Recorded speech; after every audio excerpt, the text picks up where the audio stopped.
this is different than what happens in there. This I'm just using. Okay, now I'm on live.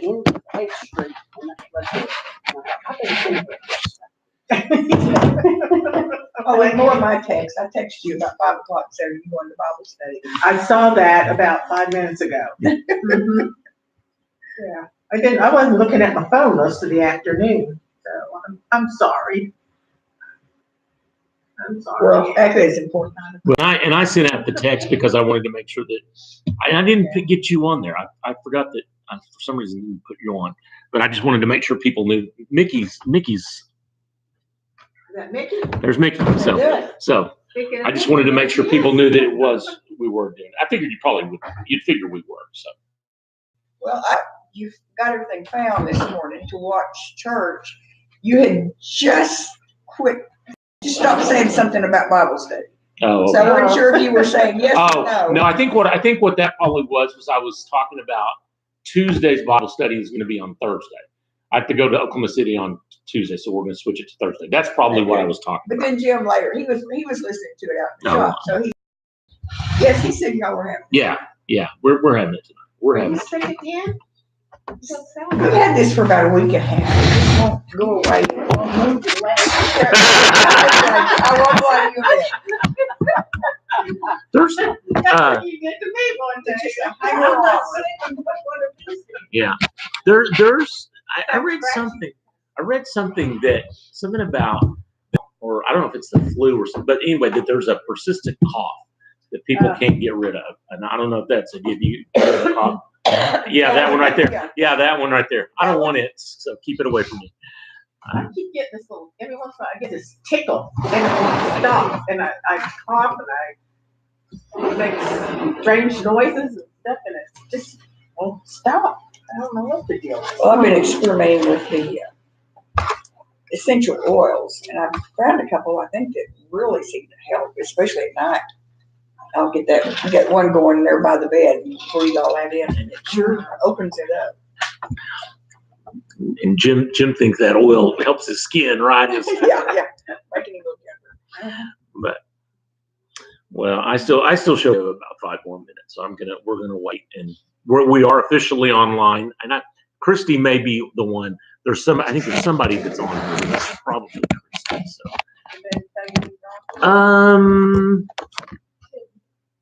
Well, and whoever was on is now off. So whoever was on, let's send that message up there. I could hear your church service. Well, I could hear it good. You could? Yeah. I was having a little trouble. I couldn't get it. It's like I kept trying to. Yeah, I had everything was loud as you go. And I did too. Okay. But I could. I'm wondering, was it me specifically you couldn't hear? You're the only thing that couldn't be heard at all. Okay. Well, and that's. No responsive readings, no nothing. Nothing. There was the only mic. I'll work on that. It's one of those that we're very kind of hit and miss on those because we do something and then it messes up stuff somewhere else, and so then I go back. So I'm trying to, and partly with me being down. And I may not have had the mics on. We may not have any mics on up in the front, and that may have helped. I could hear the tape playing. Okay, you could hear the music of that. Okay, but not the singing. Yeah. I could hear music. I couldn't hear. But I couldn't hear anybody singing because I could tell when you turned your music once. I forgot which song it was, but just a little bit of it and barely. Oh, really? Never heard music ever. Because the music you should have been able to hear. Me and the music you should have been able to hear. The other one is trying to pick up the people from the crowd. The only thing we really have is that microphone that I use for the bells that picks up some. And then if I have the ones on in the choir lot, it's hard to mic the crowd without running actual mics down into them. And that really, that intimidates people, having a microphone sitting in front of them. They don't want to sing after all. So, but just fine. Yeah, you did. That's true. You were pretty much right. Well, and actually, you should have heard them. You should have heard them more than you would have, Because if that group had been spread out all over the same, it would have been horrible. And I don't know if you all recognize, but because you were closer together, you all did actually sound better. You could actually, you could hear, I mean, I could hear everybody singing. I mean, I could hear people singing, and we spread out. When everybody's spread out like that, it's hard to hear, because you don't want to sound too loud, because the people around you hear you. Well, there's not really anybody around you, but you don't sing, and so. Well, I can't sit down there right there because I can't see who else is in church. Well, there wasn't a whole lot of people to see, so there wasn't a whole lot of people to see. So, and no, but that, I mean, I recognized that was going to be an issue. So, and there were a couple of people that had snuck in and said everyone was still pretty compact. We weren't at the very backs and on the very edges and stuff. That's what people tend to do. Okay, we're going to go ahead and get started. I'm going to go back for just a minute. I want to kind of very quickly run through what we did last week, because I know that the stream wasn't up, and so some people weren't able to follow along. You weren't able to be there, and so you don't know what we missed. If I'm not mistaken, those of you that were here, didn't we start on 1610? We started on the fifth bowl, and we went over to 17:8. We didn't actually cover a whole lot last time. We moved. Got it marked at 9. Well, 9. End of it. Yeah. But we were talking about what we were going through were the last of the pouring out of the bowls, and the bowls are the wrath of God. And so the fifth angel pours out his bowl on the throne, and the people, wherever this nation is, are plunged into darkness, and there's agony and all this. The sixth bowl is that the rivers, the great rivers, Euphrates dries up, so that the armies can come together, and this is what many will talk about as the time when you get the Battle of Armageddon, is when these armies come together.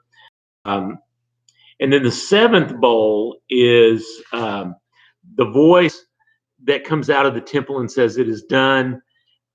Flashes of lightning, peals of thunder, rumbling, and a huge earthquake that sends cities into the sea and brings the mountains down and sinks the islands and all of that. So almost pretty much the end at that point, although maybe not the final end, but a big one.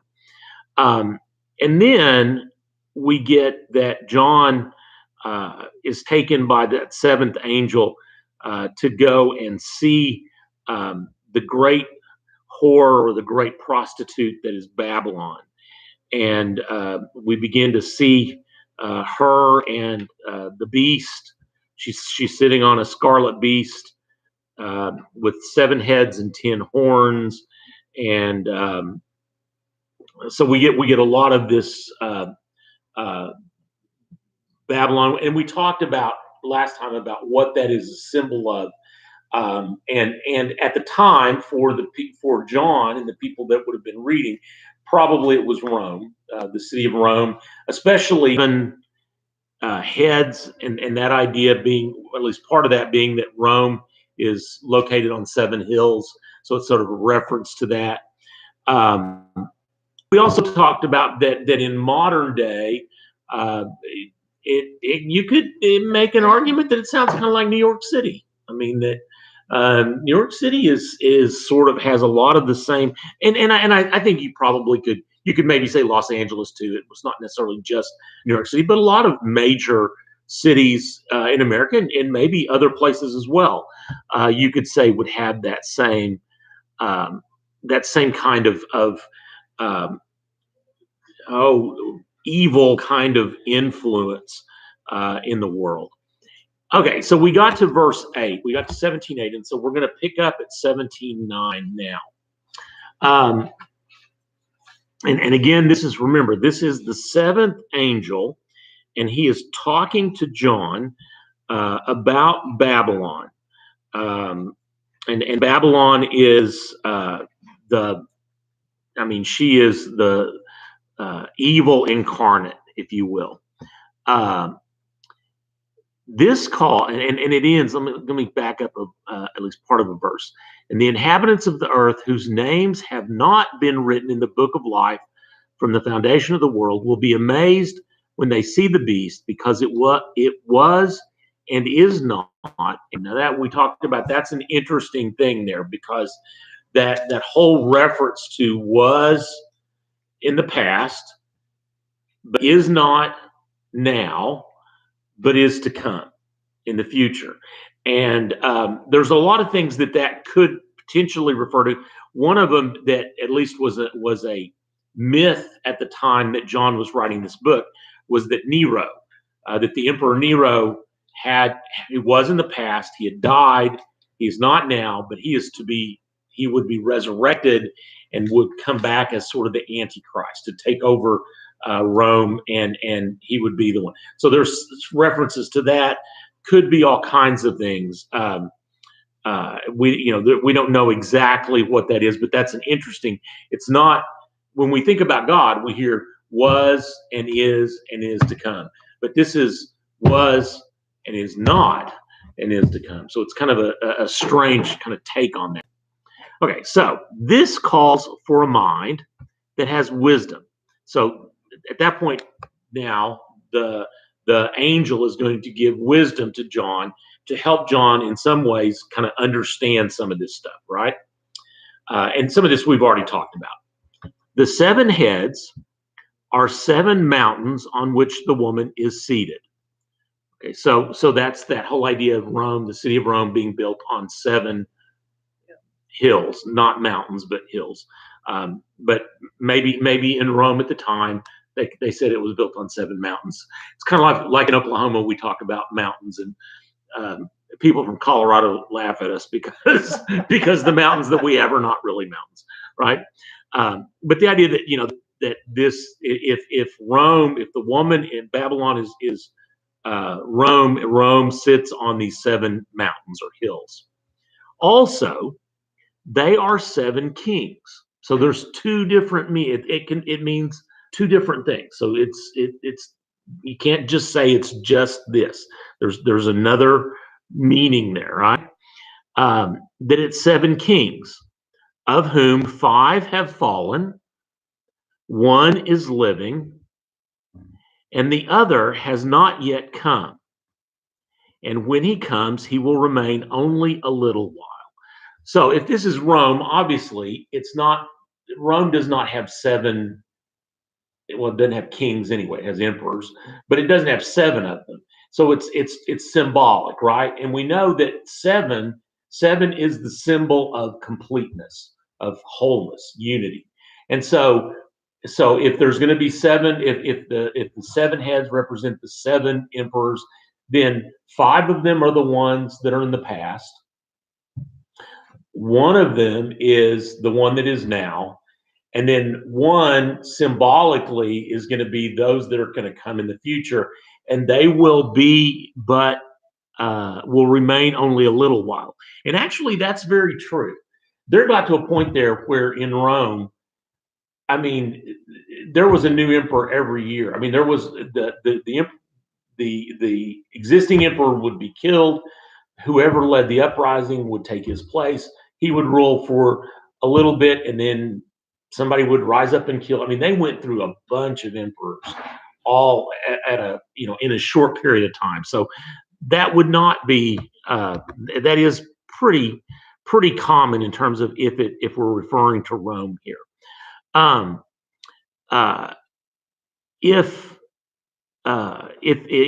that's in terms of the 7 heads.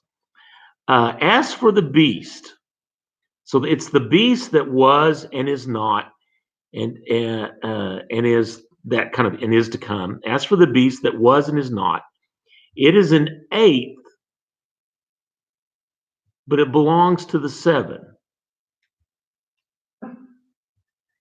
It is an 8th, but it belongs to the 7, and it goes to destruction. So in a sense, what it's saying is that the 8th is an 8th king. I don't think it's talking about an 8th mountain. It's talking about an 8th king. Okay, so that it is an eighth, but it belongs to the seventh. So it's an eighth king that's like the other seven kings, but it goes to destruction, which means that after this reign of the seventh kings or emperors that go quickly, there will be this eighth that supposedly will come, and it will be around. This eighth king will be there until destruction comes. So I think we could probably interpret that as what we might refer to as the Antichrist. That there were rulers that had been, and then there's a ruler that is, and then there'll be some other rulers but they're inconsequential. They're not going to last very long. But then there's going to be a final ruler, and this ruler is going to rise up, and he is going to be the eighth, and he's going to hang around because he's going to bring about destruction. What does your little handy dandy book say? Just wondering does it say anything about that? Yeah, mine says the scarlet animal that died is the eighth king, having reigned before as one of the seven. After his second reign, he too will go to his death. And that's sort of that thing of Nero. That's where that kind of comes out of. But I think that we might in our life envision that being that there, if you just understand it's kings, that there are kings that were and are leaders that were, leaders that are, and leaders that will be in the future. But then there'll be this one big one, and maybe he's not going to be one that was from the past, but he's going to be there until and the time of the end, and I think we would maybe call him the Antichrist. Did yours say anything about any of that? Really. Not really. Okay. And the 10 horns. Okay, so now we're going to switch. And the 10 horns that you saw are 10 kings who have not yet received a kingdom, but they are to receive authority as kings for 1 hour together with the beast.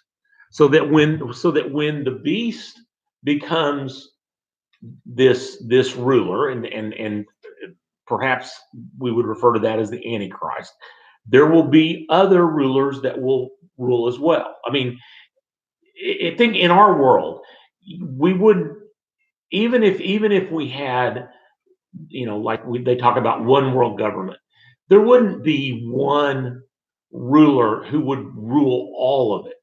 There would be one person that was in control, but then there would be minions, that rulers under them, that would rule different areas. There would have to be, because one person could not rule all of the earth as we know it. And even in their day and age, even though you had the emperor, you still had other people that ruled, lesser rulers in other areas that ruled on behalf of Rome, because it was just, one person could not really rule all of it. And so these 10 horns then become these other 10 kings that will, and they're, they're not going to be around for very long, but they will rule with the beast. And that might mean that 10 might be number, because they may come and go, the beast, whether they're doing what they're supposed to do or not. They're not. The beast gets rid of them, right? But those are so the horns are lesser. If you notice, the horns are of lesser importance than the heads, right? The heads are really the kings, and all of that, whereas these are the horns are much lesser kinds of things.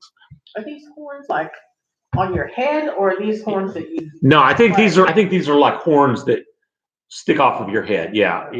Remember, it's not a. They're not instruments. These are like a rhino or a unicorn or something. Well, only wouldn't be a unicorn. It would be 10. He would be 10. He would have 10 horns, so that would not be a unicorn. No. But now, still talking of these 10, these are united in yielding their power and authority to the beast. So these are 10 kings, and again, 10 is a symbolic number, but these are kings or rulers of areas, we would say countries, that when the beast comes onto the scene, they will be ones that will willingly turn over their power or surrender their area or affiliate themselves, become whatever with the beast, so that they're there before the beast comes, and then when the beast gets there, they kind of move underneath the beast. They yield their power and authority. They will make war on the Lamb. So these are 10 kings, and so we might say 10 countries or a group of countries, if 10 is not an exact number, but a group of numbers that will make war on the Lamb, and the Lamb is Christ. And normally when it says they make war on the Lamb, how does a country make war on the Lamb? How would you do that? Persecute Christians. Right. It's a persecution of the church. Right. So it's not, because the Lamb, the church becomes the embodiment of the Lamb on earth. So they will make war on the Lamb, and the Lamb will conquer them. Now, in that case, the Lamb probably isn't. At first, the Lamb is the church, but in the second sense, it's probably not the church, because if the Lamb conquers them, that's Christ and heavenly armies that will conquer them, right? The church, we're not gonna be able to conquer those who are making war on us. I don't think. But the Lamb, for he is Lord of lords and King of kings, and those with him are called and chosen and faithful. And so that is the church. Those with him are called, chosen, and faithful. That's who we're supposed to be. Okay, now I'm starting to get chilly, so I'm gonna go turn the heat back up some more. I turned it up. Already. I think it turned itself back down because it wasn't. You probably did at 7, maybe. Maybe it's on a timer. I don't know. But I turned it up some and it turned itself back down. It's kind of scary nowadays. We have to run all by themselves. You don't need anybody. You don't even have to be there. They'll take care of themselves. So what we're getting here in a really general sense is this idea that there is going to be this war, I guess would be the best way to think of it, between those who attack the Lamb and the Lamb and the faithful and everybody like that's involved. That there will be some kind of a war, and Armageddon. If that's a place, I don't know. Maybe not, but there definitely is, and I think probably we can see this as more of a conflict between good and evil. That there will be an ultimate conflict between the powers that oppose the Lamb, which would be evil, and the Lamb, which is God and all that is good. But we're sure that the Lamb will conquer them. The Lamb's going to take care of it. The Lamb's going to take care of it. Okay. So this is the seventh angel telling John what this stuff means. So which is nice. It's helpful for us that the angel did that. And he said to me, so this is again John, and the angel is speaking to him again. He said to me, the waters that you saw where the whore is seated. Now, I want to go back to where the whore is. In 17:1, then one of the seven angels who had the seven bowls came and said to me, come, I will show you the judgment of the great whore who is seated on many waters, with whom the kings of the earth have committed fornication, and with the wine of whose fornication the inhabitants of the earth have become drunk. Right. So, but the whore is seated on many waters. So now I'm going to interpret for you these waters. Right. The waters that you saw where the whore is seated are peoples and multitudes and nations and languages.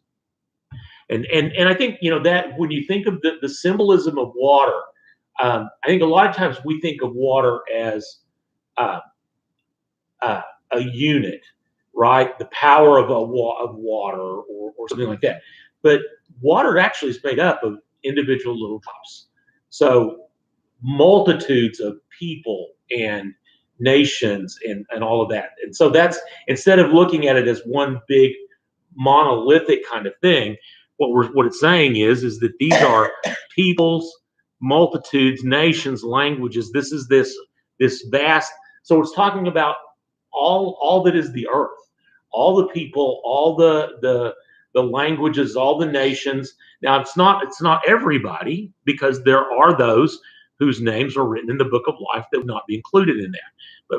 But for the most part, at this point, there is this multitude of people that oppose the Lamb, and that's the waters that this whore is seated on.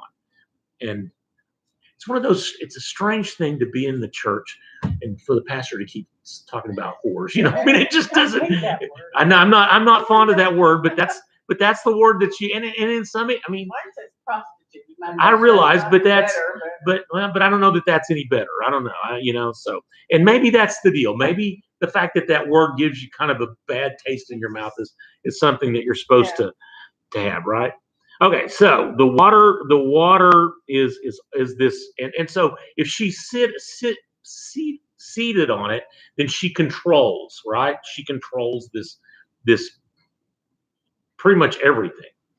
And the 10 horns that you saw, so now we get another interpretation of the 10 horns, because the 10 horns are on the scarlet beast, not on the woman. The whore herself does not have 10 horns. The 10 horns that you saw, they and the beast will hate the whore. Now that's interesting. If the beast is in a sense the Antichrist, and the horns are all of these kings that will come up, but you would think that they would be in league with her, or that they would love her, but they don't. They hate her. Is what we hear in this place. They will make her desolate and naked. They will devour her flesh and burn her up with fire. For God has put it into their hearts to carry out his purpose by agreeing to give their kingdom to the beast until the word of God will be fulfilled. The woman you saw is the great city that rules over the kings of the earth. Okay, so just let's go back. So we have this woman, right? She's seated on a beast, and the beast has 10 horns. The beast is this last king, or perhaps and what we would refer to as Antichrist. The 10 horns are all of these other kings that have thrown in with the beast, but they're going to hate this woman, this city. They'll turn on the city. They'll make it naked and desolate, which would seem to me to imply destruction, right? They would just want to destroy it. Is this the fall of Rome? Could be, except that I don't know that Rome ever falls exactly. I mean, the way Rome will fall to like the Visigoths or somebody like that, but I mean, it's not destroyed in quite the same way. So this is one of those times where Rome, because I mean, think about it. You go to, I mean, you've been to Rome. I mean, how much of the stuff that's there is stuff that's been there forever? Long time. Yeah, I mean, haven't seen a whole lot of Rome because we only stayed there about half a day. We did the Colosseum. We walked all the way around the Colosseum and went inside the Colosseum, and then walked around the area that was near there, and that's about all that I got to see. Yeah, that you need And more that was than the that. day we left. That you need more than I need that. a little more time. You need a little more time. But Rome is not destroyed. For example, when we talk about Jerusalem being destroyed, it was destroyed. I mean, the Romans came in and just wiped it out. I mean, ultimately was, I mean, they didn't leave one of another, and they sowed it with salt and all that kind of stuff. Rome has never done like that. So yes, it is destroyed, but it's not destroyed the way I think we would think of this. But 17 gives us this kind of, there's a twist. For God has put into their hearts, there being the beast and the 10 horns, or these rulers, to carry out his purpose by agreeing to give their kingdom to the beast. So God has caused or encouraged these bringing this about, right? He's bringing about this end. But you know, but it's a reminder that even though in our world, you know, we say there's good and evil, and God is good, and things aligned with God are good, and Satan is evil, and things aligned with Satan are evil. But we forget that God can use evil. I mean, the Old Testament is full of times where God will use evil, like Cyrus is an example that's used, that will come in and be used to bring about God's the plan that God has, or what God needs to be done. Even though he's evil, it doesn't, you know, that doesn't change. He's still evil, but God can use anything for his purpose. So that them, in a sense, these people aligning with the beast is a part of God's purpose, and it's brought on by God's purpose, right? And it's because God that they will. I mean, I would probably interpret. I'd go back and pick up verse 16 too.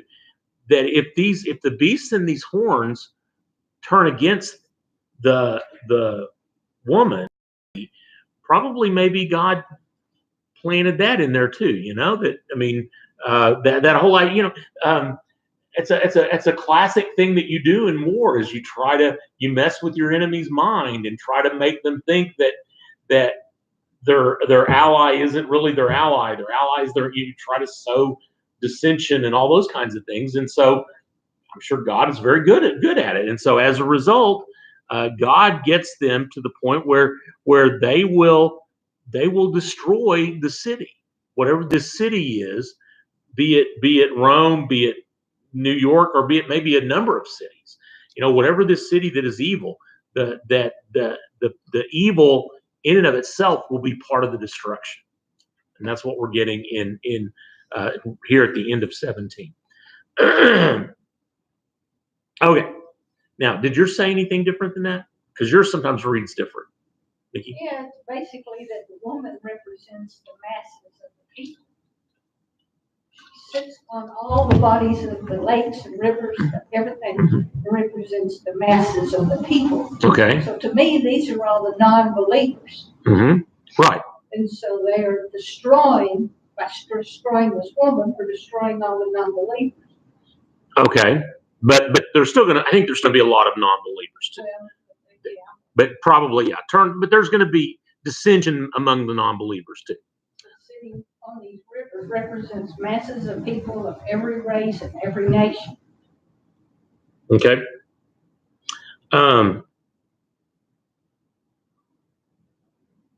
Yeah, mine has a footnote that says, by divine overruling, the forces of iniquity fulfill the purpose of God. And so that can happen. Evil can fulfill the purpose of God. Okay, now, chapter 18 is a dirge. Another thing we don't tend to have a lot of in churches anymore are dirges. Used to be, you know, anytime something bad happened, we used to think of funerals as being times that you play dirges, right? They're mournful but this is, in a sense, this is a song that is lamenting, or although it's not really lamenting. Calling it a dirge is almost sarcastic, because it's not really very dirgy, but it's talking about the fall of Babylon, which is the woman, the city, right? Those are synonymous. The whore of Babylon, and she is a city of some sort. Came down from heaven, having great authority. So this is a different angel now, but it's great authority. Now, I'm not sure how John knows it has great authority. We're not told here how that worked, but somehow this angel has great authority. And the earth was made bright with his splendor. Right? The earth is made, so he's almost like he radiates light. Okay, which would be one way, I guess, maybe you would know he has more authority, right? He's different than the other angels. He's sort of, he's glow in the dark.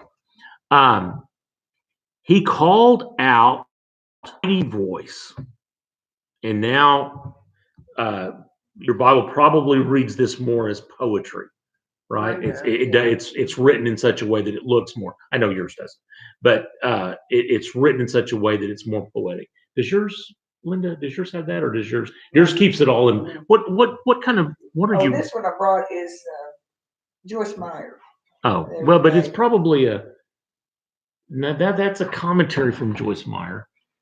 It's every day. What does it say? I couldn't find my other one. I got ready to leave. In fact, that might be it over there. That one. It's an amplified Old Testament and New Testament. So it's the amplified, which is a different version. She gives little paragraphs or little things. Yeah, explanations. Yeah. Okay. All right. So this is so what we know. I mean, it's called a dirge, so it's like a song, and he's singing basically. So this is a singing angel. Okay? Think of it that way. Fallen is Babylon the Great. It has become a dwelling place of demons. It probably should have said it had become instead of has become, because it was full of demons, right? A haunt of every foul and hateful bird. A haunt of every foul and hateful beast. And then some of them have a translation that says a haunt of every foul and hateful beast, so that it's kind of those two sentences are merged together. But it's got nasty birds and nasty beasts roaming around. Yeah, and birds, we're talking about like carrions that eat the dead, right? I mean those kinds of things. And beasts, I mean rats, could be jackals, and I mean all kinds of just really nasty foul beasts. For all the nations have drunk of the wine of the wrath of her fornication. So remember, this is the city that is sort of the world headquarters of evil. It's evil central for the world, right? But all the nations of the world have come to her and bowed down and drunk of the wine of her fornication. So it almost, I mean, it does make you think in a way of, and I'm not wanting to say that New York City is in and of itself is evil. I'm not saying that, but just the idea that if you're a nation and you want to progress in any way, you have to have representation in New York City. Why? What's the number one thing? And there's a couple of things, but what's the number one thing? United Nations, right? I mean, if you want to be a country that has anything going on, you got to have people at the United Nations. And then the second thing is that if you want a nation with any kind of an economy, with trade and stuff, you've got to have people in New York City, because that's where the action is. Yeah, it's where the action is.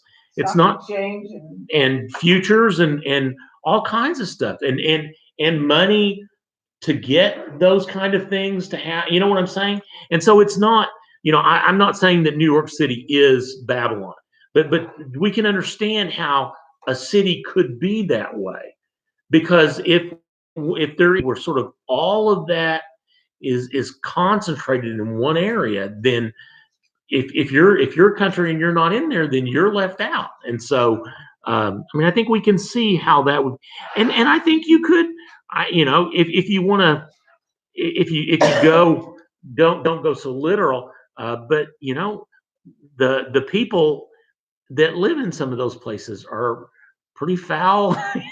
They're not the nicest people. I've always heard that New York City is not a very friendly place. People are just so focused on the stuff that is, their stuff. And so the nations of the world have come to whatever this city is, and the kings of the earth have committed fornication with her. Whores or prostitutes and fornication is just not something we should be dealing with in the church. But this has, after up here in 3 where it says, with her in committing fornication, then has idolatry. Right, and that so could you could use that word. idolatry, yeah, and that would be the idea that there are other things even more important than God that people should worship, like money and gold. Those things fit in with an economic kind of thing, right? So it's not literally sex. That's not case does not mean sex. It's referring to idolatry or other things like that people should not be involved in. Right. And the merchants of the earth have grown rich of her luxury, or from the resources of her luxury. And I think we can see that. The merchants of the earth. Even the princes of in the Arab world, say, think Saudi Arabia and those kind of places, that have all this huge wealth. You would think, well, that doesn't have anything to do with New York City. Where do they trade futures for petroleum? The futures market in New York City. That's and now they may do it some other places too, but that's the big one.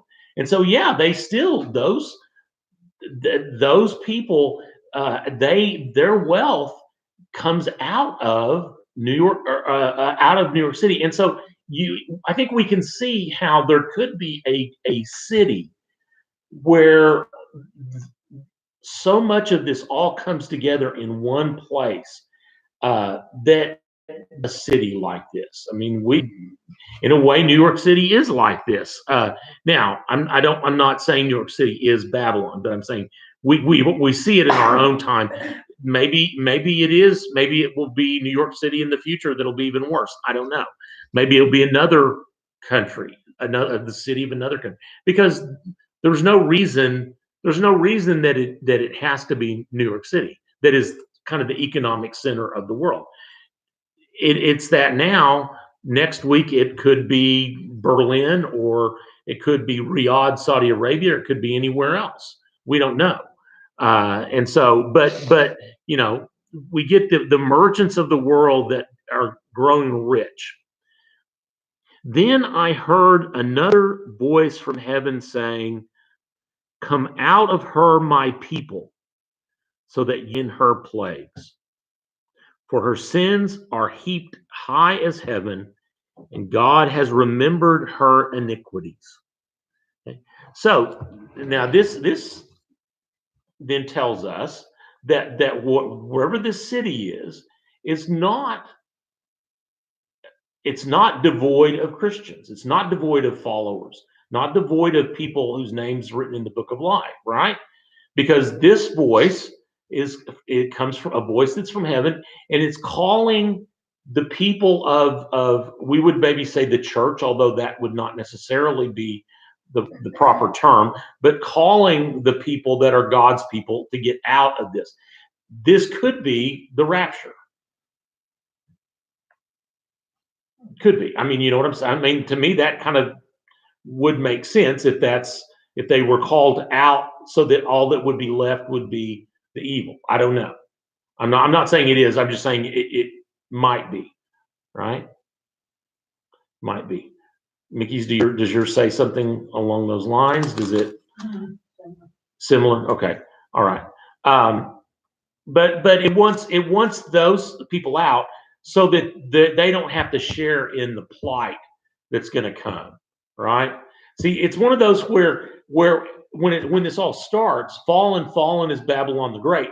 Well, this part, verse 4 and 5, happened before it falls. So it kind of remember, you can't read these things and necessarily you can't think linear time-wise, right? Because the first part talks about, isn't it wonderful that Babylon has fallen? And then this part is talking about that before Babylon falls, the people are called out so that they don't suffer that, which, I mean, I think we would understand. And a lot of this, so a lot of this, there's a lot of similar Old Testament stuff that's in a bunch of this. Like the idea of her sins are heaped high as heaven is something that comes out of Jeremiah. So it's language that people would understand from the Old Testament, but it's not talking Old Testament stuff. It's talking New Testament. Okay. And so now it kind of shifts again, right? Because these verses, it looks to me like 4 and 5 are really spoken to get the people out, but then it keeps going. Render to her as she herself has rendered. Repay her double for her deeds. So this is now, it's shifted out of let's get the good people out, and it's let's get back and talk about what bad is going to happen. Render to her as she herself has rendered. That term render, where do we hear that in the New Testament? Is that with the rendering to God? Yeah, render to Caesar, that with Caesar's, and render unto God. Right. So render in this case means give to her what she has given. So she's spewed evil. Let's give her that evil back, right? Repay her double for her deeds. Don't just give her the same amount, give her double amount, right? Mix a double draught for her in the cup she mixed. Normally the cup, we've talked, that cup is wrath, right? And so in that cup that she had that was wrath, don't just give her one cup, make it a double, right? Make it a double.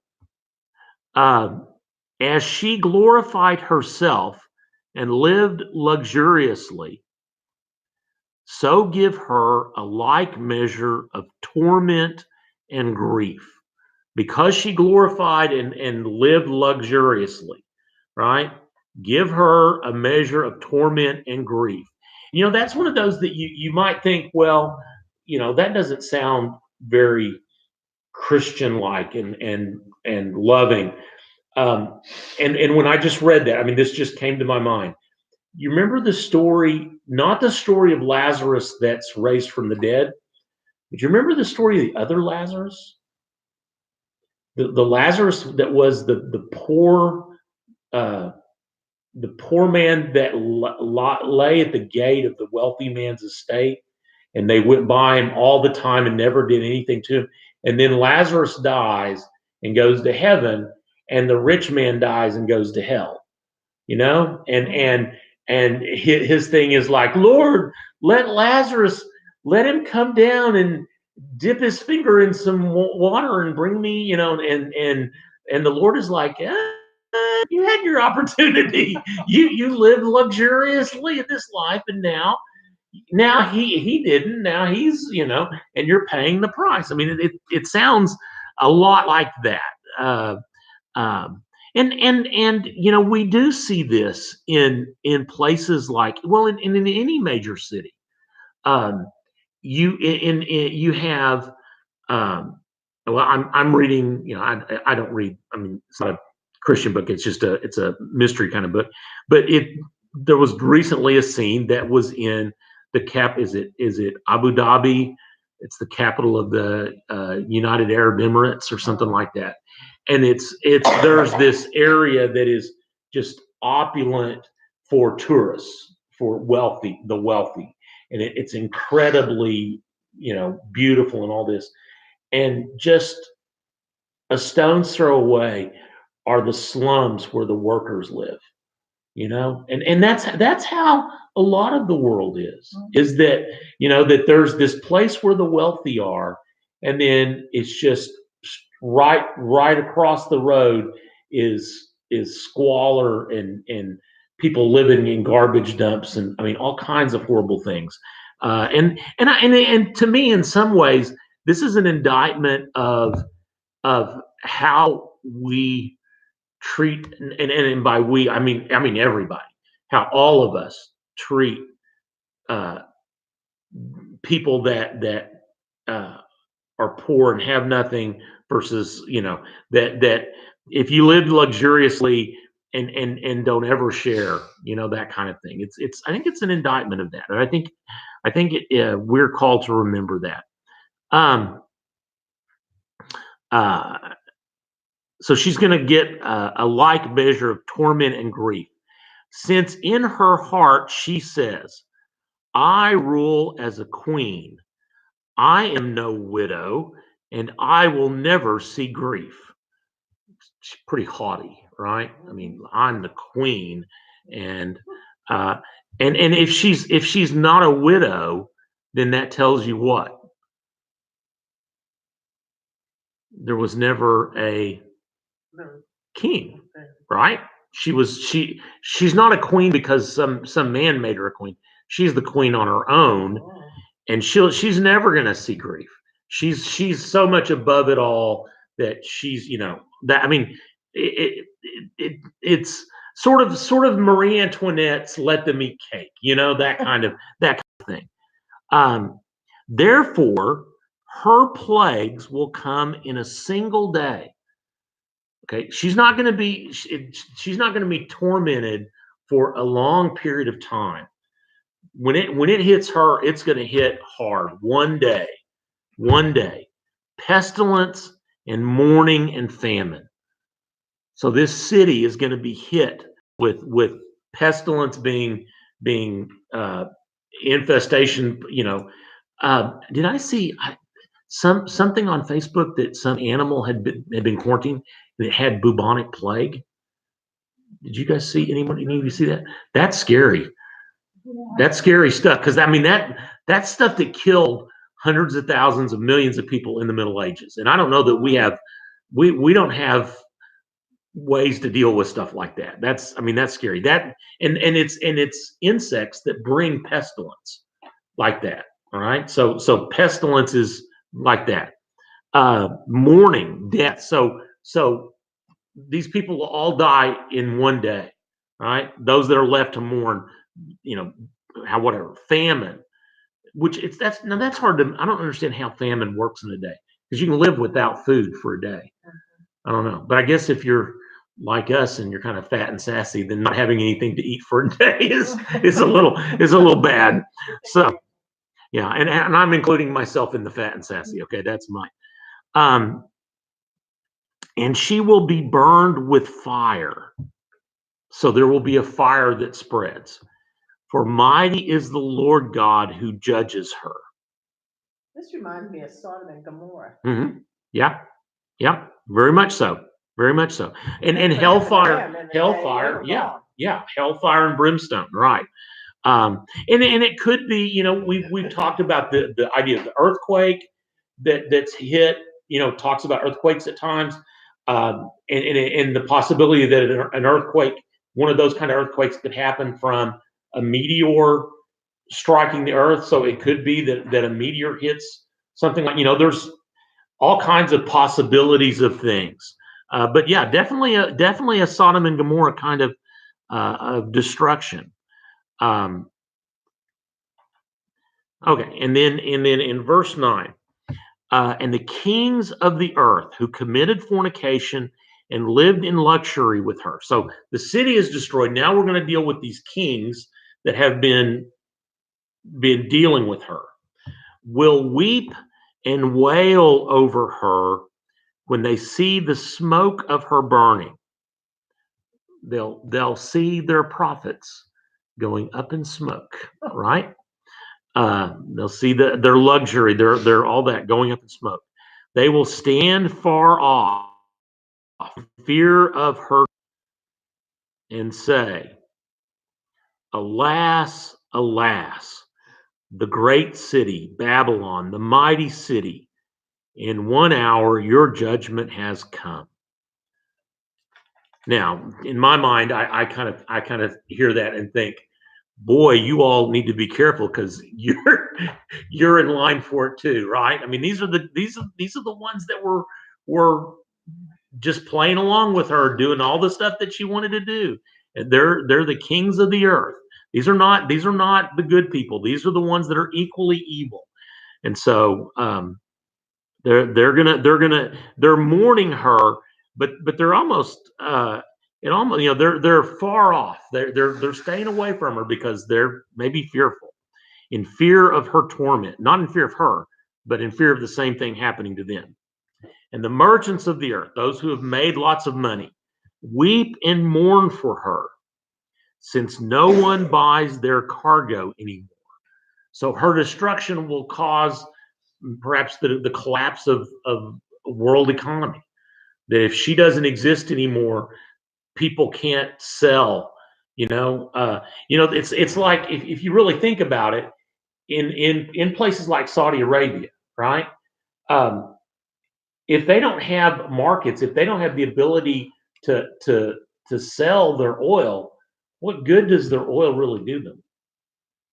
Can't eat it. They can't eat it. Yeah, Can't drink it. yeah. It can't do most of the things, and they don't. And for the most part, they don't have the facilities to do this things with it that they would need to do to be able to create other things.